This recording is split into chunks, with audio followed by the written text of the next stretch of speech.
குரு சந்திரன். குருல இருந்து குரு சந்திரன் வேலையில நல்லது செய்யும். ஒரு பதவிக்கு போகும்போது நமக்கு அந்த தசாபுக்தி நடக்கும் போது நல்லது செய்யும். அதே சமயத்துல இந்த குரு சந்திரன் தந்தைக்கு பிரிவினையை ஏற்படுத்தும், குடும்பத்துக்குள்ள பிரிவினையை ஏற்படுத்தும், குடும்பத்துக்குள்ள ஒரு சண்டையை கொண்டு வந்து ஒரு மனக்கசப்பை கொண்டு வந்து கொடுக்கும். உறவுகளுக்கு உள்ள அது பிரச்சனையை கொடுக்கறது தோஷம், வெளியில ஒரு புகழை கொடுக்கறது யோகம். இதுதான் குரு சந்திரன் அமைப்பு. இதுதான் அமைப்பு. அப்ப குருச்சந்திர யோகம் இருக்கு. ஓகே, சரி, அடுத்து. ஐயா, புணர்வு தோஷம் இல்ல ஐயா, உமாபதி தப்பா சொல்லிட்டேன். புணர்வு தோஷம் இல்ல அவருக்கு.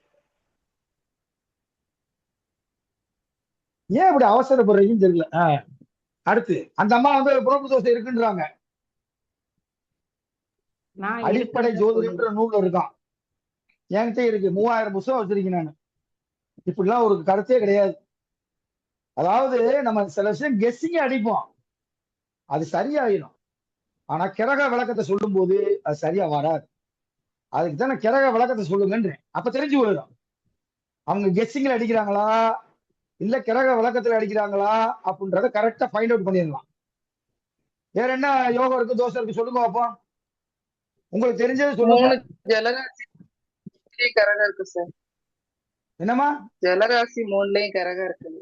ஜலராசி 3லயும் கரகம் இருக்குது. இருந்தா என்னமா? வெளிநாட்டு யோகம். ரைட்டு, வெளிநாட்டு. Super super, right. அடுத்து ஐயா 9 கூடியவன் 4 இருந்தா புதையல் யோகம் சொல்லிருக்கீங்க. 10க்குரியவன் 4 இருந்தாதான் புதையல் யோகம். சரிங்க. 10க்குரியவன் 4 இருந்தா புதையல் யோகம். நீங்க இது திரிகோணாதிபதி கேந்திர ஸ்தானத்திலும் ஒரு கேந்திராதிபதி திரிகோணஸ்தானத்திலும் அமர்வது சிறப்பானது. சிறப்பு அப்படின்னு. சரிங்க. வேற என்ன யோகம் இருக்கா, தோஷம் இருக்கா? சரி, ரைட். இப்ப இவர் யாருன்றத சொல்லிருக்கேன். ஆரம்பத்துல வீடியோ போடும்போது முதலாக பார்த்துட்டு என்கிட்ட ஜாதகம் பார்க்க வந்தவர். நான் ஆரம்பத்துல 500 ரூபாய் தான் கேட்டேன். அவரு எனக்கு 300 ரூபாய் தான் கொடுத்தார். ஜாதகத்தை அனுப்பி 3 நிமிஷத்துல 3 கருத்து சொன்னேன். அவர் லைன்ல இருக்காரு, அவர் வச்சுக்கிட்டே தான் சொல்றேன், பொய் சொல்ல மாட்டேன். 3 செகண்ட்ல 3 கருத்து சொன்னேன். அவர் என்னை கூப்பிட்டு பேசினாரு. அன்னையில இருந்து இன்னைக்கு வரையும் நெருங்கிய நண்பரா இருக்காரு. யூடியூப்ல நைட் 2 மணிக்கு ஒரு வீடியோ போட்டா கூட அத ஃபர்ஸ்ட் கமாண்ட் போடக்கூடிய ஒரே ஆளு அவர் தான். ஃபர்ஸ்ட் லைக் கமாண்ட் போடக்கூடியவர், நல்ல நண்பர். ஜோசியம் பாக்குறதுக்கு மட்டும் 50,000 ரூபாய் செலவு பண்ணவர். தமிழ்நாட்டுல உள்ள பெரிய பெரிய ஜோசியத்தை பூரா ஜோசியம் பார்த்துட்டு ஒருத்தையும் கூட உருப்படியா சொல்லவில்லை அப்படின்னு சொன்னவர். உங்களுடைய 300 ரூபாய் ப்ரொடக்ஷனுக்கு தகுந்தாற் போல அவங்ககிட்ட இல்லை. 8,000 ரூபாய் கட்டி பார்த்திருக்கீங்க, 15,000 ரூபாய் கட்டி பார்த்திருக்கீங்க. நீங்க 300 ரூபாய்க்கு சொன்னீங்க பாருங்க, அது கூட அவன் சொல்லல அப்படின்னு அவன் பேசுனது, இவர் பேசுனது ஒளி பதிவு பண்ணதை எனக்கு அனுப்பி வச்சிருந்தார். நானும் ஃபுல்லா கேட்டேன், அவன் பாயிண்ட்டுக்கே வரல. அப்படி அன்னையிலிருந்து நம்ம ஜோதிடத்தின் மீது நம்ம நம்பிக்கை உடையவர். அவர் லைன்ல இருக்காரு. இப்ப நான் ரொம்ப நாளா ஜாதகத்தை பார்த்து இப்ப நான் சில நீங்க சொன்ன கருத்து, சொல்லாத கருத்து, விடுபட்ட கருத்து, இதெல்லாம் நான் சொல்றேன். விடுபட்ட கருத்தை நீங்க அப்படி நோட் பண்ணுங்க. இது ஒளிப்பதிவு செய்யறது இல்லை. இன்னைக்கு ஒளிப்பதிவு செய்யல, நேற்று ஒளிப்பதிவு செய்யல. அதனால தயவு செய்து எழுதுங்க. ரைட். ஒரு மனுஷன் போராட்டமான வாழ்க்கையா பூந்தோட்டமான வாழ்க்கையா அப்படின்னா ஒரு கேள்விக்கு ஒரு விடைதான் இருக்கும். ஒண்ணுக்கு மேற்பட்ட விடைகள்லாம் இருக்காது. ஒண்ணு பூந்தோட்டமா இருக்கு, போராட்டமா இருக்கு சொல்லணும். அது எப்படி கண்டுபிடிக்கிறதுன்னு நான் ஏற்கனவே சொன்னேன். லக்னாதிபதி கெட்டு போயிட்டாலே போராட்டமான வாழ்க்கை. நல்லா தெரிஞ்சுங்க. இங்க லக்னாதிபதி யாரு? புதன். 6, 8, 12 மறைவது ஒரு குற்றம். லக்னாதிபதிக்கு வீடு கொடுத்த சனி 3ல் மறைந்தது ஒரு குற்றம். லக்னாதிபதி நவாம்சத்தில் நீசமானது அதை விட குற்றம். 3 அடி 4 அடி வாங்கியிருக்கு லக்னாதிபதி. புரியுதா? அப்ப லக்னாதிபதி அடி விழுந்துட்டாலே அவர் போராட்டமான வாழ்க்கையை சந்திப்பார். 1. 2வது 5ஆம் இடத்தின் அதிபதி 3ல இருந்தா பல பேர் அழகா சொன்னீங்க. கார்த்தி, கோயில்பட்டி கார்த்தி, அந்த லேடி, நிறைய பேர் சொன்னீங்க. 5க்குரியவன் தீய கிரகமாக இருந்து 3ல் இருந்தால் குழந்தை பாக்கியம் கிடையாது. ஓகேவா? அதுக்கடுத்து சனி 3ல் இருப்பது சிறப்பு. சனி 3ஆம் இடத்தில் இருந்தால் 9ஆம் இடத்தை பார்க்கும். பெருங்கொண்ட செல்வன் செல்வ சீமான் என்று நவீன ஜோதிட சிந்தாமணியில் ஒரு பாட்டு இருக்கு. அப்ப இவருக்கு இந்த சனி குழந்தை பாக்கியத்தை கெடுத்தது. ஆனால் பெருங்கொண்ட செல்வத்தையும் பெருங்கொண்ட சீமானனுடைய வாழ்க்கையும் இந்த சனி கொடுத்தது. ஓகேவா? அதுக்கடுத்து எந்த ஒரு உறவை குறிக்கக்கூடிய கிரகத்துக்கு இருபுறமும் பாவக்கிரகம் இருந்தால் அந்த உறவு துண்டிக்கப்படும். நல்லா தெரிஞ்சுங்க. ஒரு சூரியன் என்ற தந்தையை குறிக்கக்கூடிய கிரகம் இருபுறமும் பாவக்கிரகங்கள் இருந்தால் பாவக்கர்த்தாதி தோஷம். தாய் என்ற கிரகத்தை குறிக்கக்கூடியது சந்திரன். சந்திரனுக்கு இருபுறமும் பாவக்கிரகங்கள் இருந்தால் பாவக்கர்த்தாதி தோஷம். சூரியனுக்கு இருபுறத்திலும் சுவர்கள் இருந்தால் ஆயில், தந்தைக்கு ஆயில் நீளம். பாருங்க, சுக்கிரன் என்பது இங்கே ஆண்களுடைய ஜாதகத்தில் மனைவியை குறிக்கக்கூடியது. அந்த சுக்கிரனுக்கு இருபுறத்திலும் பாவக்கிரகங்கள் இருந்து மனைவியை துண்டித்தது. First point. 2வது, சூரியனுக்கு கீழே ஒரு கிரகம் இருந்தால் அதற்கு பெயர் சுனபா யோகம். சூரியனுக்கு 2ஆம் இடத்தில் ஒரு கிரகம் இருந்தால் அது அனபா யோகம். சூரியனுக்கு இருபுறத்திலும் கிரகங்கள் இருந்தால் இது துருதுரா யோகம். நல்லா மறுபடியும் சொல்ற, எழுதிக்கங்க. சூரியனுக்கு 2ஆம் இடத்தில் ஒரு கிரகம் இருந்தால் சுனபா யோகம். சூரியனுக்கு 12ல் ஒரு கிரகம் இருந்தால் அனபா யோகம். சூரியனுக்கு 2, 12ல் கிரகங்கள் இருந்தால் துருதுரா யோகம். ஓகேவா? அது ஒரு யோகம் இருக்கு. 2வது, இந்த இடத்துல பெரிய கன்ஃபியூஷன் பண்ணீங்க.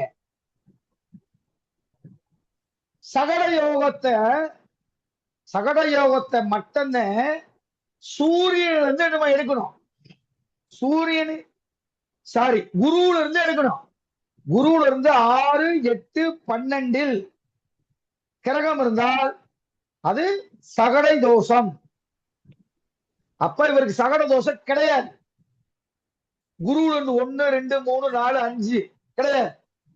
மற்ற யோகத்தை எல்லாமே சந்திரனில் இருந்து எடுக்கணும். சந்திரன் இருந்து குரு கேந்திரங்களில் இருந்தால் கெஜகேசரி யோகம். கெஜகேசரி யோகம். கெஜ கேசரி. கெஜ என்றால் யானை. யானையை கண்ட, சிங்கத்தை கண்ட யானை எப்படி தெரித்து ஓடுமோ அதை போல தன்னுடைய வாழ்க்கையில் வரக்கூடிய எதிரியை தூக்கி போட்டு பந்தடிக்கக்கூடிய ஆற்றல் வாய்ந்தவன், எதிரியை வெல்லக்கூடியவன் அப்படின்னு அர்த்தம். குருவுல இருந்து எடுக்கணும்னா ஒரே ஒண்ணுதான் எடுக்கணும், சகட தோஷத்தை மட்டும் எடுக்கணும். மீதி எல்லாம் சந்திரன்ல இருந்து எடுக்கணும். இப்ப சந்திரனுக்கு எத்தனை இடத்துல இருக்கு இந்த குரு? 1, 2, 3, 4, 5, 6, 7, 8, 9 திரிகோணத்துல இருக்கா? அந்த அம்மா சொன்னது ரைட்டு. ஆனா சந்திரன்ல இருந்து 5ஆம் இடத்துல இருக்கு குருவுல இருந்து 5ஆம் இடத்துல இருக்குன்னாங்க. எடுக்க கூடாது. குருவுல இருந்து எடுக்கக்கூடிய ஒரே ஒரு கருத்து சகட தோஷம் மட்டும்தான். மீதி எல்லாம் சந்திரன்ல இருந்துதான் நீங்க எடுக்கணும். எந்த ஒரு மூல நூலையும் அது போடல. குருவுல இருந்து 5ஆம் இடத்துல இருந்துச்சுன்னா அது வந்து என்னது என்னமோ ஒரு யோகம் சொல்லுவாங்க. ரைட். அதே மாதிரி செவ்வாய் தோஷம் கிடையாது. பாருங்க, 5ஆம் இடத்துல எல்லாருமே சொல்லிட்டீங்க. 5ஆம் இடத்துல மாஞ்சி இருக்கு, குழந்தை கிடையாது. அதே மாதிரி ரொம்ப அற்புதமா அடிச்சாரு நம்ம கோயில்பட்டி கார்த்திக். காதல் திருமணம் தான் செஞ்சிருப்பாருன்றத நானும் சொன்னேன். மூணு செகண்டுக்குள்ள 3 விஷயம் சொன்னேன். அத கடைசியில் அவர் பேசுவார். அதுல குழந்தை பாக்கியம் கிடையாது 1, காதல் திருமணம் பண்ணிருப்பீங்க 2, இப்ப உங்க மனைவி உங்க கூட இல்ல, பிரிஞ்சிருப்பாங்க 3. அதே மாதிரி கேது திசை கேது புத்தி நடக்கும் போது ஊரு விட்டு ஊரு போயிருப்பீங்க என்ற ஒரு 4 விஷயம் சொன்னேன். ஃபர்ஸ்ட் எடுத்தோடனே 4மே சரி என்று சொன்னார். அதுக்கப்புறம் அவருக்கு விரிவா A to Z பலன் சொல்லியிருக்கேன். அதை அவர் சொல்லுவார் இப்ப கடைசியா. ஓகேவா? வேற அடுத்து பாருங்க, அடுத்து நடக்கக்கூடிய சுக்கிர திசை அவருக்கு எப்படி இருக்கும். அதே மாதிரி இன்னைக்கு பாருங்களேன், 6க்குரியவன் யாருன்றதை நீங்க நோட் பண்ணிக்கீங்க. இங்க 6க்குரியவன் யாரு? சனி. 8க்குரியவன் யாரு? செவ்வாய். 12க்குரியவன் யாரு? சூரியன். இந்த 3 பேர்த்தினுடைய சாரத்தை வாங்கியவை யாரோ அவருடைய திசா புத்தி காலங்களில் நன்மையை தரமாட்டார்கள். நல்லா தெரிஞ்சுங்க. 6க்குரியவனுடைய சாரத்தையோ, சனியோட சாரத்தை யாரு வாங்கியிருக்கா? சந்திரன். பெருக்கெட்டு போட்டுங்க. சந்திரன் நல்லா செய்ய மாட்டார். செவ்வாய் சாரத்தை யாரு வாங்கியிருக்கா? சூரியன். அப்ப சூரிய புத்தியில ஊராக அவர் மரணத்துக்கு சமமான கண்டத்தை அனுபவித்திருப்பார். புரியுதா? அடுத்து 12க்குரியவன் யாரு? 12க்குரிய சூரியன். சூரியனுடைய சாரத்தை யாரு வாங்கியிருக்கா? மாந்தி வாங்கியிருக்கு. ஓகே. அப்ப இப்பயே அவருக்கு வந்து ஒரு பாயிண்ட் வந்து நம்ம சொல்லலாம். எப்பனா சூரிய புத்தி இதுக்கு முன்னாடி எப்ப நடந்துச்சோ அப்பதான் மரணத்துக்கு சமமான கண்டம், ஆக்சிடென்ட் அல்லது ஒரு வேதனை அவர் அடைஞ்சிருப்பார். 2வது, மிக மிக குறைவான பலன்களை 7ஆம் இடத்தில் வாங்கியிருக்கு. 17 பலன்கள் தான் வாங்கியிருக்கு. அது ஒரு காரணம். 3வது, 7ஆம் இடத்துல குருவும் ராகுவும் டிகிரி வயச பாத்தீங்கன்னா விலகி இருக்கு. குரு 7ல இருப்பது சிறப்பு இல்லை. ராகு இருந்தால் கலப்பு திருமணம், ஜாதி விட்டு ஜாதி மதத்துல செய்யக்கூடியவராக இருப்பார்கள். பெரும்பாலும் ராகு 7ஆம் இடத்தில் இருந்தாலோ அல்லது குரு மட்டும் தனித்திருந்தாலோ அவர்களுக்கு திருமண வாழ்க்கை சிறப்பாக இருக்காது. ரைட். இங்க குருவனுடைய பார்வை நல்ல பார்வையா கெட்ட பார்வை? குரு இவருக்கு மாரகாதிபதி, பாதகாதிபதி. குரு பார்த்தா கோடி நன்மைன்றாங்க, இவருக்கு குரு பார்த்தா கோடி தீமை. நல்லா கேட்டுக்குங்க. எந்தெந்த இடம்லாம் பாதிக்கும் பாருங்க. இங்க பாதிக்கும். இங்க லாபாதிபதி ஆட்சி பெற்று அமர்ந்திருக்கிறார். லாபாதிபதி ஆட்சி பெற்று. அப்ப சந்திர திசை, சந்திர புத்தி அல்லது சந்திரனுடைய சாதம் வாங்கின கேது புத்தி. இப்ப வந்து கேது புத்தி நடக்குது. ஆனா சந்திரனுடைய ஸ்தானத்தை வாங்கியிருக்காரு. இந்த டயம் வந்து அவருக்கு லாபம் கொட்டும். பல கோடியை சம்பாதிச்சுக்கிட்டு இருக்கார். எனக்கே வாட்ஸ்அப்ல நிறைய அனுப்புவார். டெய்லி டிரான்சாக்சன் அனுப்புவார். ஒரு நாளைக்கு 5 லட்சம் 10 லட்சம் இப்படி சம்பாதிக்கக்கூடிய ஆளு. எனக்கு 500 ரூபாய் கட்டு 300 ரூபாய் கொடுத்தாரு பாத்தீங்களா, அப்பயே அவர்கிட்ட காசு நிக்குதுன்னு அர்த்தம். 500 ரூபாய் கேட்டா 1000 ரூபாய் கொடுத்தா காசு எப்படி நிக்கும்? 500 ரூபாய் கேட்டு 300 ரூபாய் கொடுத்தாருன்னா காசு அவருக்கு நிக்கும். இந்த கேது திசை கேது புத்தி 2021. அப்ப அவரு ஊரு விட்டு ஊரு வேற ஊருக்கு போய் பிழைக்க ஆரம்பிச்சிருக்க வேண்டும். 2021. அதுக்கப்புறம் அடுத்து வரக்கூடிய சுக்கிர திசை. நான் ஏற்கனவே சொன்னேன் அவர்கிட்ட, கவலையே படாதீங்க, சுக்கிர திசையில எங்கேயோ போயிருவீங்க அப்படின்னு. சுக்கிர திசை சுக்கிர 4ல இருக்கு. வீடு கொடுத்தவன் கேந்திரத்துல சிறப்பு. சுக்கிரனுக்கு சாரம் கொடுத்தவன வீடு கொடுத்தவன கிடக்கூடாது அப்படி சொல்லியிருக்கேன். அப்ப சுக்கிரனுக்கு சாரம் கொடுத்தவ யாரு? சுக்கிரன். சுயசாரமே வாங்கியிருக்காரு. அப்ப சுக்கிரன் வேற இவருக்கு யோகர். பாருங்க, சுக்கிரன் 4ஆம் இடத்திலிருந்து தொழில் ஸ்தானத்தை பார்ப்பதால் சுக்கிர திசையிலிருந்து அவருடைய வாழ்க்கை ஓஹோ என்று ஓஹோ புரொடக்ஷனாக மாற போகுது. எப்ப சார் சுக்கிர திசை வருது அப்படின்னா 30/6/2028 41 வயசுல இருந்து 61 வயசு வரை ராஜ வாழ்க்கையை அனுபவிக்க போகிறார். இதுவரைக்கும் அவர் ஓட்டாண்டியாக இருந்தாலும் அல்லது செல்வத்தை எல்லாம் இழந்தாலும் அவருடைய லைஃப் 41 இருந்து 61 வயசுக்குள்ள மிகச்சிறந்த, ஏன்னா சுக்கிர யோகரு, சுக்கிரனுக்கு சாரம் கொடுத்தவனு கெடல, வீடு கொடுத்தவனு கெடல, அழகா அவர் டாப்ல போயிடுவாரு. மிகச்சிறந்த ராஜயோகமாக அமையும். வேற என்ன விடுபட்டு இருக்கு? இதை நீங்க குடிச்சுக்கீங்க சார். நான் நேற்று கிளாஸ்ல இது வரைக்கும் சொல்லல. 6க்குரியவன் யாரு? அவனுடைய சாரத்தை வாங்கினவன் யாரு? சந்திரன். இப்ப சந்திர திசையில பூரா ஒரு நோயை கொடுத்துருக்கோம். இப்ப பாருங்க, இவருக்கு 8க்குரியவன் செவ்வா. செவ்வாவுடைய சாரத்தை வாங்கினது சூரியன். அப்ப இவற்றோட கேட்பான், ரைட்டா தப்பன்? சூரியன். கேது திசையில சூரிய புத்தி இப்பதான் நடந்திருக்கு சார். நோட் பண்ணிக்கங்க. 27/1/2023 டு 4/6/2023க்குள் உங்களுக்கு ஒரு கண்டம், உயிர்கண்டம் ஏற்பட்டு தப்பித்து உள்ளீர்களா? கேது திசையில் சூரிய புத்தி. ஏன்னா அட்டமாதிபதி அருண். அருண் சார் வணக்கம் சார். சார் சொல்லுங்க சார். கேட்டுக்கிட்டு தானே இருக்கீங்க? கேட்டுட்டு தான் சார் இருக்கேன். கேது திசையில் சூரிய புத்தி 27/1/2023 டு 4/6/2023. அப்பாவுக்கு அல்லது உங்களுக்கு ஒரு கண்டம் ஏற்பட்டுச்சா? ஆமா சார். 2022 இருந்து 25 வரையும் ரொம்ப போராட்டம் தான் சார். ரொம்ப போராட்டம் தான். சரி, இப்ப வந்து இவங்க வந்து நிறைய நாங்க ஆர்கியூமெண்ட் பண்ணிருக்கோம். அத பூரா நீங்க நோட் பண்ணி வச்சிருக்கீங்க. ஆமா சார். இப்ப பேரை சொல்லி ஆமா சார் இவங்க வந்து சொன்னாங்க இது ரைட்டு, இவங்க சொன்னாங்க தப்பு அப்படின்னு. இப்ப நான் பரீட்சை எழுதி முடிச்சுட்டேன் சார். இப்ப நீங்க தான் மார்க் போடணும். உங்க வாழ்க்கை போராட்டமா பூந்தோட்டமா? வாழ்க்கை இதுவரையும் போராட்டம் சார். இப்ப பூந்தோட்டமா மாறிட்டு இருக்கு சார். எப்ப இருந்து? சின்ன வயசுல இருந்து போராட்டம் இல்லை சார். கிட்டத்தட்ட ஒரு 2019 இருந்து அந்த இப்ப அந்த கரெக்டா கேது திசையில இருந்து இந்த இப்போ ஒரு 5 வருஷம் ரொம்ப போராட்டமா இருந்தது சார். 2021 தன்னுடைய ஏரியா விட்டு வேற ஏரியாவுக்கு குடி போனீர்களா பிழைப்பதற்காக? ஆமா சார். ஆமா சார். ஆமா சார். ஆமாம் இல்லை. ஆமாம் இல்லை.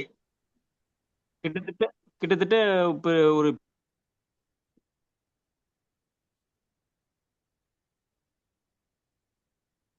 சார் கேது திசை கேது புத்தியில அதை டிரான்ஸ்லேட் பண்ணும், மைக்ரேஷன் பண்ணும். உங்க ஏரியா விட்டு வேற ஏரியாவுக்கு குடி போக வச்சிருக்கோம். 2021 நடந்துச்சா? ஆமா இல்ல?